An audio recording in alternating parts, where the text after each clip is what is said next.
evening all. Today we are going to have CME on gynec oncology, mainly the screening and the prevention and the early cancer service. It is being organized by the Gynecologic Oncology Committee of Kerala Federation of ONG and the Perindalmanna ONG Society. The Gynecologic Oncology Committee of KFOG has been very proactive in organizing academic activity, and the committee is organizing its second CME of the series with our society, that is Perindalmanna Society, on today. And we are very happy to host this CME program with the eminent faculty, Dr. Gina Babraj and Dr. Prasanna Kumari ma'am as the lead faculties. And we have Dr. Emma, Dr. Lalitambika, and Dr. Mumtaz and Dr. Emya from various parts of the state.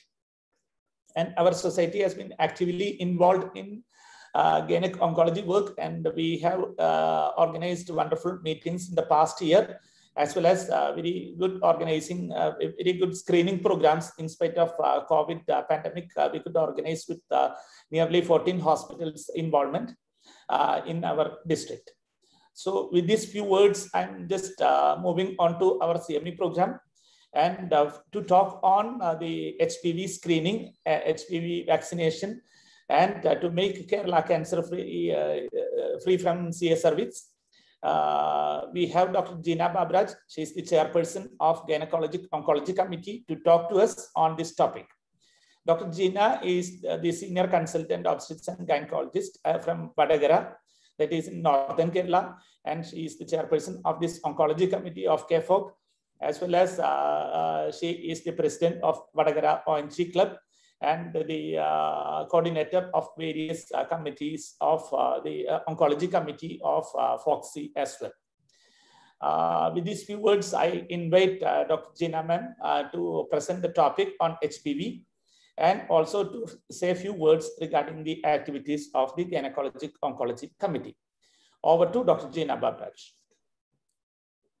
Thank you, Dr. Kunjumaideen, for the nice introduction.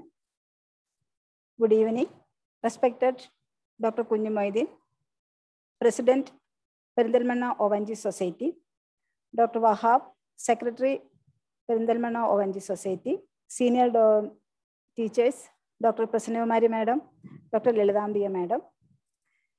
And good evening to all. I am, first of all, I must thank Dr. Kunjumaideen and the Perindalmanna ONG Society to give this opportunity to the Oncology Committee of KFOG of the second series in this Fight HPV and Eliminate Cervical Cancer Session 1. And as you all heard that this Perindalmanna ONG Society is doing a wonderful work for this for the elimination of cervical cancer by screening. A lot of screening was done during the last Women's Day on March 8th. They conducted a 1-month program for the elimination of this, to eliminate this cervical cancer by screening and all other modalities. And public awareness talks, everything was done. So as you we all are aware that the WHO's call for elimination of cervical cancer by 2030. Considering the disease gravity in India, we must work hard to achieve that goal. So let us join hands and work together to eliminate cervical cancer. The cervical cancer is one of the well-studied disease, and we know the reasons and we know how to prevent it. My talk about this 30 minutes talk is to sensitize about this topic, and then let us discuss how we can achieve this goal. So coming to the topic proper.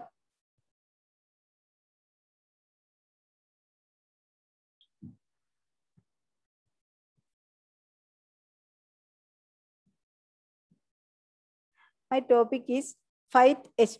Can you see the slides? Hello? Hello, is it? Not yet, not yet. You can share the screen, please.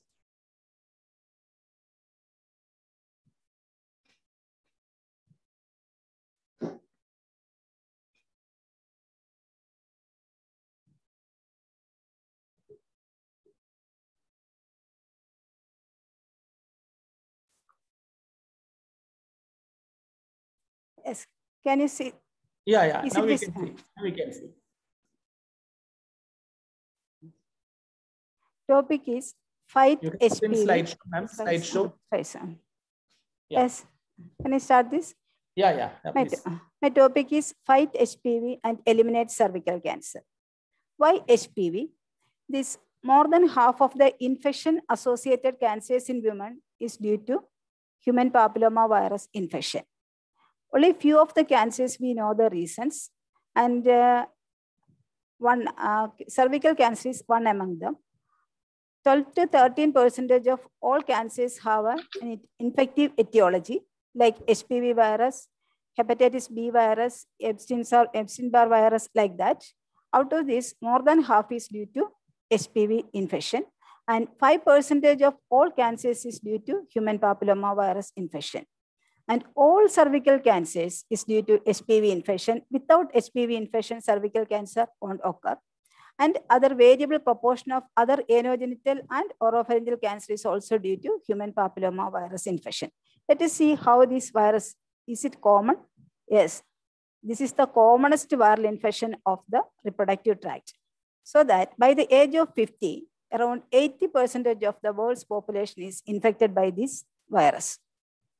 And we have a definite remedies for the prevention of this virus. We have HPV vaccination. This HPV vaccination have a big impact in decreasing HPV prevalence and of cervical intraepithelial neoplasia. And these HPV-associated cancers can be reduced by safe sexual practice, male circumcision, and reduced tobacco use. And all the international guidelines consider HPV test as the best method for cervical cancer screening. This human papilloma virus, it's a small double-stranded DNA virus. It is non-enveloped. So it's very difficult to destroy and resistant to detergents and desiccation. It is highly epitheliotropic. It only infects the squamous epithelium of the skin and mucous membrane. It belongs to the family Papillomaviridae. This is a double-stranded DNA virus of 8 kb in length. These viral genes are divided into three. One is long control genes, early genes, and late genes. These long control genes, it's called as URR, that control the viral life cycle. And then early genes from E1 to E7. E1 is responsible for replication, E2 replication and transcription, E4 that's the last expressing gene for the viral release, and E5 immune invasion. E6 and E7 are the important one that are the oncogenes. And then the other late appearing genes that are L1 and L2. L1 is the major capsid protein that is highly immunogenic. So, and late genes, L1 and L2. This depending on the genomic sequence of L1. These human papilloma viruses are divided into types, classified into types. More than 200 HPV types are identified. That's one is cutaneous types and another is mucus type. Cutaneous types infect only the skin, but the mucus types infect the mucous membranes. These mucus types are further classified into low risk type and high risk type. These low risk types are 6, 11, 40, 42, 54, etc. Out of these, 6 and 11 are more important. That causes genital wart. More than 90% of genital wart is due to human papilloma virus 6 and 11. Till now, 15 high-risk HPV viruses are identified. Out of these, 16 and 18 are more important. That is responsible for more than 70% of cancer service globally. This is the low-risk virus, 6 and 11. This is genital wart. This is the anal wart. This is a vulval wart. And these low-risk types also cause recurrent respiratory papillomatosis. That's a papillomatous growth in the larynx and the respiratory tract. The disease caused by high risk are anogenital and oropharyngeal cancers and their precursor lesions. 100% of cervical cancer is due to human papilloma virus infection, and 88% of anal cancer, 78% of vaginal cancer, 51% of penile cancer, and all due to human papilloma virus infection. Vulval cancer, 15 to 48% depending on age. oropharynx 13 to 60% depending on the age and their precancerous lesions. The other classification is phylogenetic classification. Due to, in phylogeny tree, it is classified, classified into 5 genera: alpha, beta, gamma, delta, and epsilon.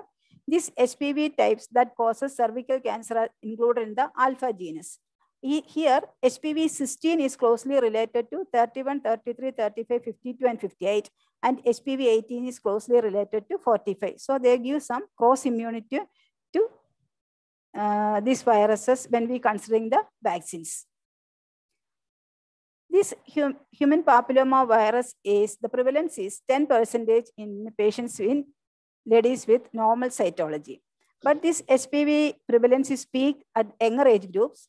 That is less than 25 years or around 25 years. With the ladies with the highly sexually active ladies, the incidence is 21.8%. These 16 and 18 are the most frequent types worldwide. It is spread through contact with infected genital skin, mucous membranes, body fluids, or sexual intercourse, including oral sex. The condom does not give 100% protection against this infection. The reservoir of HPV virus is epithelium of the male genital tract, penis, urethra, and prostate. Epithelium of the penis, urethra, and prostate are the reservoir of this human papilloma virus. Coming to the life cycle of HPV virus, this life cycle of HPV begins with the entry of the virus into the basal epithelium of the host, which requires mild aberration or microtrauma that can occur due to sexual intercourse or with other infections. This viral replication is intimately linked to the differentiation process of the keratinocytes. This HPV combined with the cell surface heparin sulfate and reaches the basal cells and sheds its capsids in the cytoplasm, and it enters the host cell nucleus. In the host cell nucleus, it remains as an extra chromosomal plasmid as an episomal form. As the basal cells divide, the genome also replicates and transported within the daughter cells as they migrate upwards. Finally, new virus particles are assembled and virus is released from the cells. This is the diagrammatic representation. This is the epithelium of the squamous epithelium of the ectocervix, basal layer. These basal cells undergo rapid proliferation. This virus needs, when rapidly proliferating cells, to multiply. Then parabasal cells. This is the squamous layer and the mature layer. Due to the mild microtrauma of the epidermis, this virus enters the basal cells. Here it enters the nucleus by shedding the capsid, and this remain as an extra chromosomal plasmid as an episomal form. That means it is in the circular form.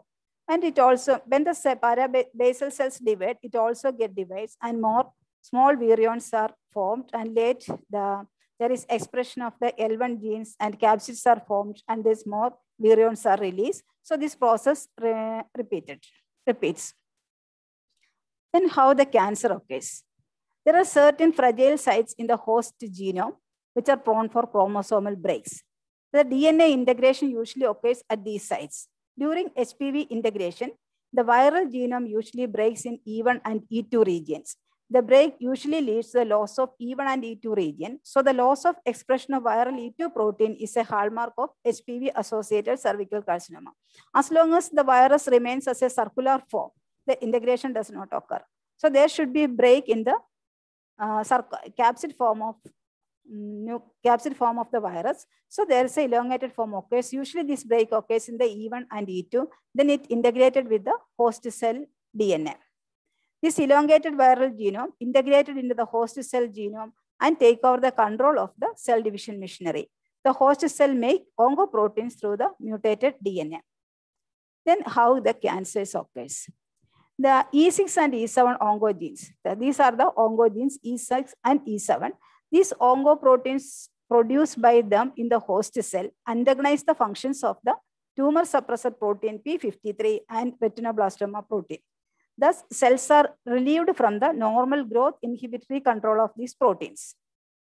Then coming to the function of P53 in normal cells. This P53 is known as the guardian genome. That is a cyclin-dependent protein. It's a protein. In normal cell cycle, whenever there is DNA damage occurs, there's an accumulation of P53, which causes a transient arrest of the cell cycle, thereby gives the time to the cells to repair its DNA.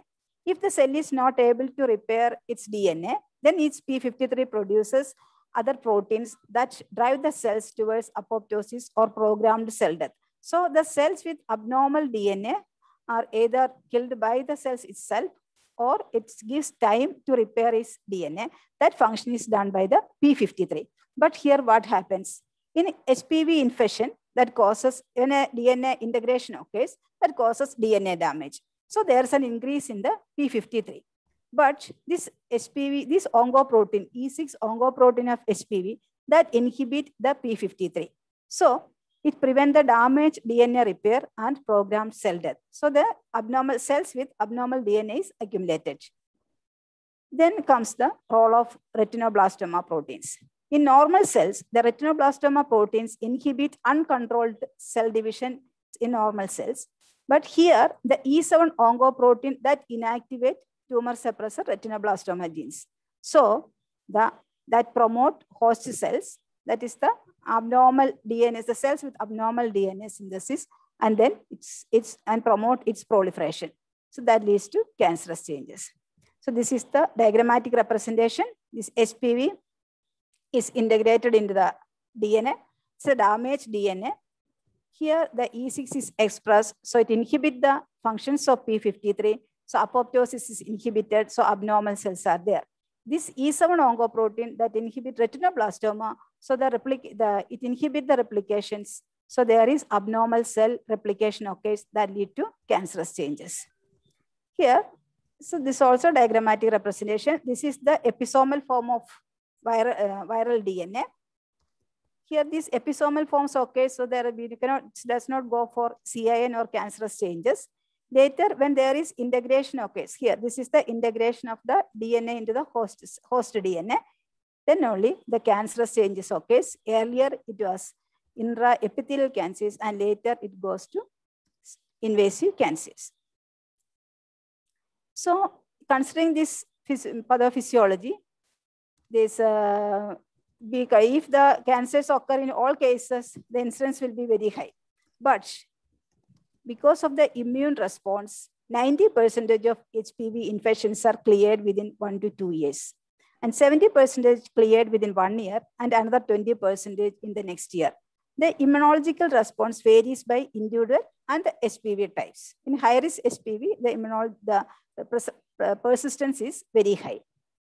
So if 300 million cases of HPV is infected patients, only 0.5 million cervical cancer is occurs. That means in 1,000 cases of HPV infection is there, one patient can go for CS cervix. So coming to the immune response after infection. HPV infections, it is usually silent. It does not elicit no danger signals that can cause cellular inflammation or alert innate immunity. There is no appreciable viremia, just opposite our COVID. It remains silent. Cell does not know that there is an foreign body inside the cells. So there's no humoral response or antibody production. But some of the dendritic cells, these are the antigen identifying cells, identify HPV infection and trigger the activation of macrophages. So cytotoxic T cell immunity is alerted, large infiltration of CD4 plus and CD8 cells plus cells at the site of infection. And these infiltrating T lymphocytes express cytokines, tumor necrosis factor alpha, interferons, and lead to apoptosis of the HPV infected cells. So the CD4 T cell regulated cell-mediated immunity plays an important role in the resolution of control of HPV infection. This is the normal humoral response. There is no humoral response, so there is no antibody production. So the same HPV infection can occur later. This immune response after HPV infections, those who develop an effective cell-mediated immune response, the lesions regress, and failure to develop an effective CMI result in persistent infection. The reduced CMI is seen in case of smoking, pregnancy, abortion, immunodeficiency stage, other STIs, prolonged use of oral contraceptives, older age, and prolonged state of illness. And viral persistence is more if it is high-risk HPV. like HPV 16 and 18. In a non-infected woman, the lifetime risk of HPV infection is 80%. Regression within 1 to 2 years is 80 to 90%. And persistence of HPV is 5 to 15%. Then progression to CIN is only less than 5%. Then how we will diagnose these HPV infections? Here does not have any symptoms or signs. So we have to diagnose by HPV tests are there, HPV molecular test, or the secondary changes caused by this human papilloma virus, that is cervical intraepithelial neoplasia. The test to detect that can detect the HPV infections. Coming to HPV DNA test, this HPV DNA test, here the 13 high-risk HPV DNAs are detected from the cervical samples. Here it detects high-risk HPV infection, population at risk for developing CIN. The sensitivity of this test is 99% and sensitivity is 90%, but the specificity and positive predictive value is less, only 30% for CIN. The technique used are hybrid capture 2 and PCR technique. Here the HPV correlation is poor because it detects the patient is infected with high-risk HPV, but persistence or development of CIN we cannot diagnose. But the most international guidelines recommends HPV DNA test as a screening test in an organized population-based screening program because the negative predictive value is very high. Other test is genotyping of high-risk HPV types. Here, which type of HPV is infected we detect. Either it is HPV 16 and 18, the high-grade abnormalities are very high.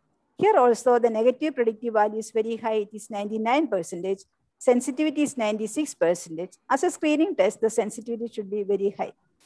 And here also the specificity less, that is about 40 to 45%, and HPV correlation is less than 40%. Then comes the it is E6 and E7 mRNA assay. The expression of E6 and E7 gene is a molecular switch for the development of cervical cancer. That means the carcinogenicity occurs. So to identify the individual cells undergoing oncogenic activity, it is useful in assessing viral replication at the intracellular level.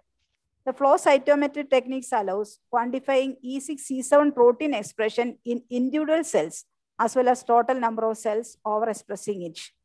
So that means viral integration occurs into the host cell DNA. Here the negative predictive value is 98% and positive predictive value also increased. Here it is 90% and sensitivity is more than 92%, same also specificity also increase. So it improves the specificity and positive predictive value as compared to HPV DNA. And the HPV histopathological correlation is more than 90% for CIN3 and more than 80% for CIN2. So it is a marker of aggressive disease. And other emerging biomarkers are P16 and Ki67. P16 is the surrogate marker of HPV infection. It is absent in normal cervical epithelium and is present in CIN2 and above. Ki67, it is normally confined to the basal layer of the epithelium. But in high grade of CIN, it is present in middle and upper layers. It can be done with histology and cytology slides, but false positive rate is very high. So that is here the high-risk HPV DNA is identified. This is the third line, second line indicate the HPV DNA. Here from HPV infection to all the stages we can detect this HPV DNA. But here also the virus productive infection is there, but we cannot say whether there is a persistent infection. But in E6, E7 mRNA protein detection, the productive transforming stage is occurred. That cells are transformed to carcinomatous changes. Here also cytology also that we can detect. The test we can, this test is very easy. You can collect the cells from using a broom and then send it to the specific solution, the same solution as the LBC. Then coming to the treatment part, there is no virus-specific treatment for human papilloma virus infection. Now prophylactic vaccines are available. Coming to HPV vaccine, there are 3 prophylactic vaccines. Therapeutic vaccine is under research. The prophylactic vaccines are quadrivalent vaccine, which is licensed in 2006, bivalent vaccine 2007, nonavalent vaccine 2014. Quadrivalent and bivalent vaccines are licensed in India, but the nonavalent vaccine not yet. All these three vaccines are prepared from the purified L1 structural protein. Here the proteins self-assemble to form HPV type-specific MD shells, termed virus-like particles. These are the L1. These are L1s are the antigenic, has the antigenic property. These L1s are expressed in yeast or baculovirus, that is a two media used, and 5 L1s form 5 L1 pentamers, and then they come together to form, self-assemble to form HPV-like particles without with an empty shell, without an DNA. So these are prepared by the recombinant DNA technology. There is no DNA or viral particle. So this vaccine is non-infectious. This bivalent vaccine contains, these are against HPV type 16 and 18. It's available as Cervarix. Quadrivalent vaccine is against HPV type 6, 11, 16 and 18. 6 and 11 are responsible for 90% of genital warts. This nonavalent vaccine, along with 6, 11, 16, 18, the other type 31, 33, 45, 52, and 58, together it prevent 90% of HPVs that cause CS cervix. Globally, 16 and 18 are responsible 70%, and all these together constitute 90% of cervical cancers. This bivalent vaccine, the HPV dose is 16 and 18, 20 microgram per dose. Quadrivalent vaccine, 6 and 11, 20, 40, 40, and 20. And for nonavalent vaccine, the 16 doses, antigen dose is 60, and 18 it is 20. All the other, it is 20. The antigen expression system. In bivalent vaccine, it is baculovirus. Quadrivalent and nonavalent, it is yeast. And in bivalent vaccine, Cervarix, it is ASO4. Quadrivalent and nonavalent vaccine, it is alum. This ASO4 gives more immunogenicity. Certain studies shows that there's a higher immunogenicity by ASO4. Coming to vaccination schedule, this in bivalent vaccine, the girls between the age of 9 and 14 years, 2 doses is sufficient, 0 and 6 months. Above 15 years, 3 doses needed, 0, 1, and 6 months. We can give up to 45 years. Quadrivalent vaccine, 9 to 14 years, 2 doses, 0 and 6 months. 15, more than 15 years, 3 doses, 0 to 6, and can give up to 45 years. Bivalent vaccine also, same dose schedule. It is available as 0.5 ml ambule, uniform white cloudy suspension. Storage is 2 to 8 degrees Celsius, should not frozen. Route of administration is IM, it's a deltoid muscle. So observe for 15 minutes lying down, because sometimes can give a syncope attack. It can be given with other vaccines using different syringes and different sites. The vaccine is stable, bivalent vaccine, stable 8 to 25 degrees Celsius for 3 days. And quadrivalent vaccine, 3 days between 8 to 42 degrees Celsius. Nonavalent vaccine is stable 3 days between 8 to 25 degrees Celsius. The disease prevented by the vaccines. Bivalent vaccine, anogenital cancers, cervical cancer, vaginal cancer, vulval cancer, anal cancer, penile cancer, and their precursors lesions, and subset of oropharyngeal cancers. And quadrivalent vaccine, it includes allogenital warts and laryngeal papillomas. Bivalent and quadrivalent vaccine have greater than 90% efficacy against CIN, because that gives some cross protection to HPV types 31, 33, and 45. Studies shows that nonavalent vaccine gives protection, prevent 93% of cervical cancer cases, and significant proportion of other HPV-related anogenital cancers. About the immunogenicity, the serological response after vaccination is stronger, long-lasting. It induces partial cross-resistant to non-vaccine related serotypes, HPV types 31, 33, and 45. This high immunogenicity of the HPV vaccine is due to the dense and ordered structure of the VLPs and the route of administration in comparison to the natural infection route. This antibody response following vaccination peak at 1 month after the 3rd dose, and the antibody response are found to persist more than 10 years. Although both vaccines might provide protection against other HPV-related cancers, the quadrivalent vaccine is licensed against these vulvar, vaginal, and other cancers. Because the FDA approved indications for quadrivalent vaccine, vaccination females 9 to 26 years about all these cancers and precancerous conditions. In boys and men 9 to 26 years for genital wart caused by HPV type 6 and 11, and vaccination in people between 9 to 26 years for anal cancer. These are the FDA approved indications. And bivalent vaccine, the only indication, FDA approved indication is CIN and CS cervix. The non-avalent vaccine, these are all indicated for the prevention of anogenital cancers and oropharyngeal cancers, and also for genital wart, both men and women. The age of administration is from 9 to 45 years we can give. Because the vaccines do not protect against all HPV types that can cause cervical cancer, girls vaccinated should undergo HPV screening. And contraindications are severe allergic reaction to the vaccine or its components, severe acute illness, pregnancy is a category B. So you should not give during pregnancy. If the patient took the vaccine during pregnancy, she can continue the vaccine after the delivery, and there's no need to terminate the pregnancy. So, in immunocompromised persons, you should give 3 doses of the vaccine. There's no need to test HPV or HIV before giving the vaccine. This HPV vaccine is recommended by WHO to include in the National Immunization Schedule. All IAP, FOXI, all organizations are recommended HPV vaccines. Because of the high cost and low public awareness are the barriers. So it is a safe, effective, and it gives lifelong protection against this dreaded disease. Now coming to our cervical cancer-free future, the global initiative. In August 2020, the World Health Assembly passed a resolution calling for elimination of cervical cancer and adopting a strategy to make it happen.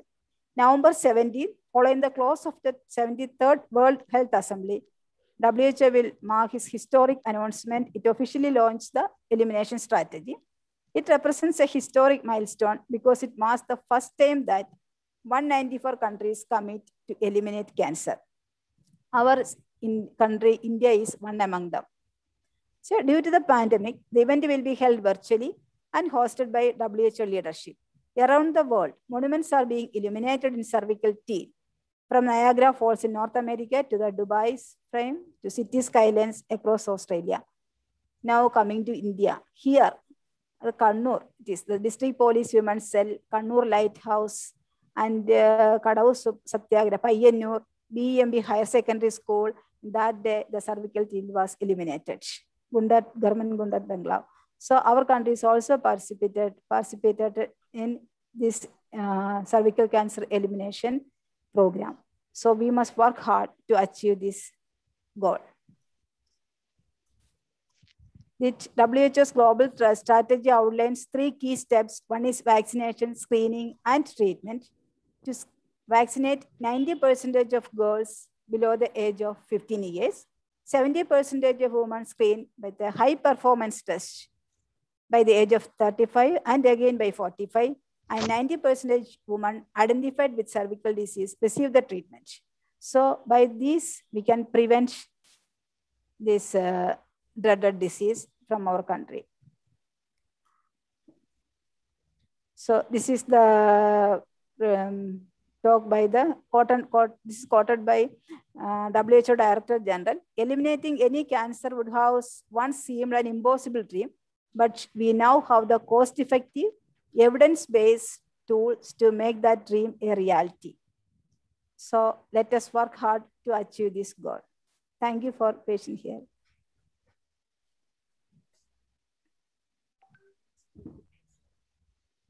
Hello, you can stop sharing. Yeah. Thank you, Dr. Gina, for that wonderful session. And I invite the comments from all the expert members here. We have Dr. Prasanna Kumari, ma'am. Madam, are you online? Yes. Yeah, madam, Yes, your comment madam. please on this topic, madam, please. She has already elaborated the possibilities. So, nothing else to add. Madam, how effectively we can go ahead with the screening programs and these HPV vaccination programs and all? How you can have your comments on that point? We can actually we can eliminate cervical cancer. As you has already said, we have to promote vaccination. See, so many countries have adopted vaccinating routinely all school girls at 14 years of age. 9 to 14. 9 to 14. 9 to 14. Ideal age is 9 to 14. Only 2 doses needed, madam. That. Even single dose also is being evaluated. Single dose also has sufficient antibodies. Single dose also reduces the incidence of cervical cancer. And then we cannot stop screening, and we have to adopt to screening. I'll be coming to it in the panel discussion. Thank you, ma'am. And we have Dr. Emma from RCC. Madam, we would like to have your comments on this HPV screening and vaccination programs, your experience and the comments. Dr. Emma, ma'am, is there? Yes, I'm here. Thank you very much for the invitation. Am I audible? Yeah, audible, ma'am. Audible, please.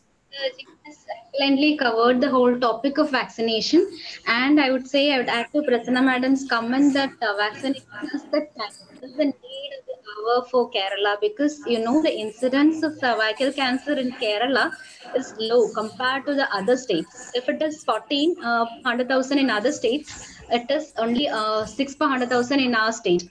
So somehow due to other reasons, the incidence of cervical cancer has come down in Kerala, and so we should be eliminating cervical cancer. To achieve the WHO goal of elimination, we should be bringing it down to 4 per 100,000, which is very much feasible with an effective vaccination strategy for the state, with added screening and treatment of cervical cancer. So we can achieve this very well achieved. And what are the practical difficulties you feel, ma'am, while achieving this goal or to promote the vaccination programs? Dr. Emma, ma'am. Dr. Emma, please. Okay, the strategy of controlling cervical cancer would include a vaccination program. In addition to that, we should be doing the screening also. Screening all women in Kerala, at least those between 30 to 50 years, at least a single round by HPV testing whenever feasible, or by cytology, or whenever facilities are not there by VIA, is going to help us a lot in effectively bringing down the incidence of cervical cancer.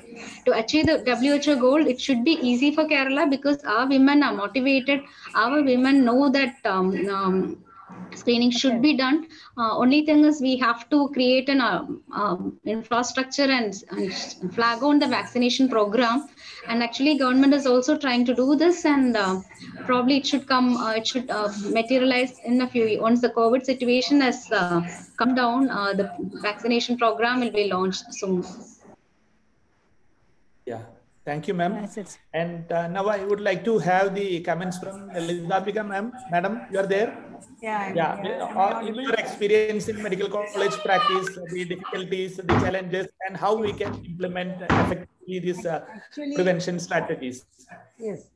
Prevention strategy, most important is, of course, screening for immediate effect. Vaccination will give you a long-term effect. But screening, all gynecologists should make it a point to inspect the cervix and take a pap smear whenever a woman comes for any gynecological complaint. Dr. Kunjimuddin, are you hearing me?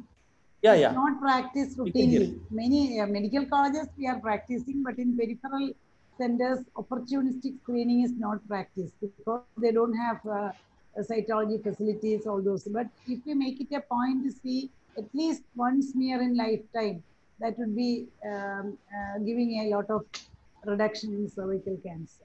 That is the most important thing we can implement immediately. Vaccine, that policy decision has to come from government and all. Yeah, thank you, ma'am. And Dr. Mumtaz, would you like to add something? Dr. Mumtaz, being I agree to what previous speakers have told about the screening and the importance of screening and vaccination. I also stick to the same because screening itself is not very routine. We have the downstaging, even the downstaging does not happen most of the time, as Lalitha Mega Madam was saying. So we should give more importance to screening. HPV vaccine, of course, it will take time to become an universal immunization program, both because of the acceptability and availability and the cost, all those factors.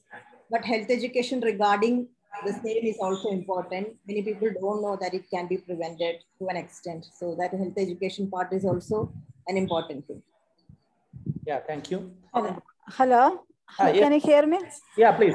Let us start from our side. If a doctors who are not screening and doctor family and vaccinate our own children, our grandchildren, let us start from our home, our family. Then we can spread to. My grandchild is already vaccinated. There are a lot of doctors are here, our family members. Yeah, before moving on to the next topic, Dr. Emia, would you like to add something? Because we heard you talking about HPV vaccination a few weeks back. Yes, sir. I would like to add one thing. One thing is that the problem with the the lack of awareness about the among the public about the HPV vaccination is one important factor that is reducing the more number of people getting vaccinated. I think we should increase the awareness among the public about the safety as well as the efficacy of the HPV vaccine so that we can improve the vaccine coverage. Along with that, we should promote the screening. With all these measures, I think we'll be able to achieve what the WHO goal is, at least by 2030. I think this is the right time to give such a awareness because all the people are very much fond of the word vaccination. They are just searching for COVID vaccination. A very big queue is there is now ongoing in WIMS for COVID vaccination. So if they are satisfied with all the whatever evidence is there from the COVID vaccine, this HPV vaccine, which is introduced around 15 years and more from 2006 onwards, introduced in the national immunization schedule of various countries. So it would be, especially if we increase the public awareness, I think we can improve the coverage of the HPV vaccine. Definitely, Ramya. But the awareness we can study. Yeah, with these few words, we would like to conclude the first session. And now we'll move on to the next session, most awaited panel discussion on CIN case scenarios